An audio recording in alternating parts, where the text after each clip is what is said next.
Kuan na, sunod kundi man.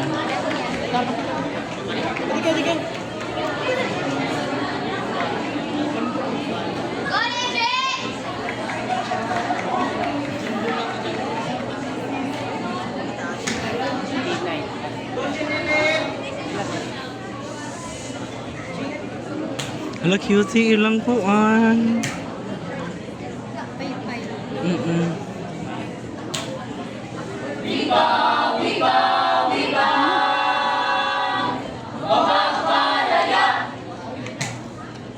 Hindi mapagpalaya ni Marvin Camacho. Sa bawat letra at salita, wikang Filipino'y mapagpalaya. Sa puso't diwa'y nag-aalaw, kalayaang lunay, ating hangad. Sa bawat talumpating tula, kasaysayan natin ay kalathala. Mga bayani nag-alay ng buhay, sa wikang ito, kalayaan ay tagumpay. Ganyan ang props. Ganyan kasi ang props.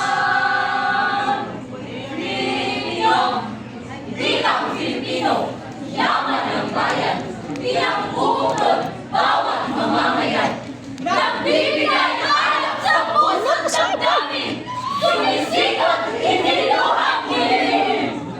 Sa bawat timpla, ng bigay kasaysayan, mga alaala ng pulayan, Sila di malilimutan. Sa pagtuturo ng kultura at kasaysayan, nagiging buhay ang ating pagkakakilanlan.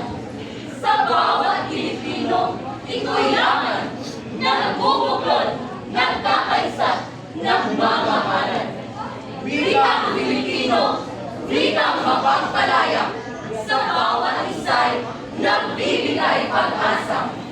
Sa bawat pagligtas at pag-awit, wika, wika, wika. Filipino, wikang Filipino'y ating iniibig. Sa mga kwento at alamat na sinasalaysay, ang ating kultura'y buhay na buhay. Sa bawat sulok ng ating bayan, wikang Filipino'y nag-iisa't nagkakaisa. Sa mga pangarap at adhikain, ito'y gabay sa ating landas na tatahakin. Sa bawat henerasyon, wikang Filipino'y patuloy na aawitin. Sa puso't diwa ng bawat kabataan, ito'y yaman na di mapapantayan. Wika, wika, wika. Wikang Filipino, sa iyo'y sumasaludo. Sa pag-usbong ng mga salita, lumalagot bumubuo. Sa pag-angat ng kamalayan isipan, nagiging bukas, bukas ang landas tungo sa kinabukasan. Wika, wika, wika. Mapagpalaya. Wikang mapagpalaya ni Marvin Camacho. Diyan tayo ni Ken.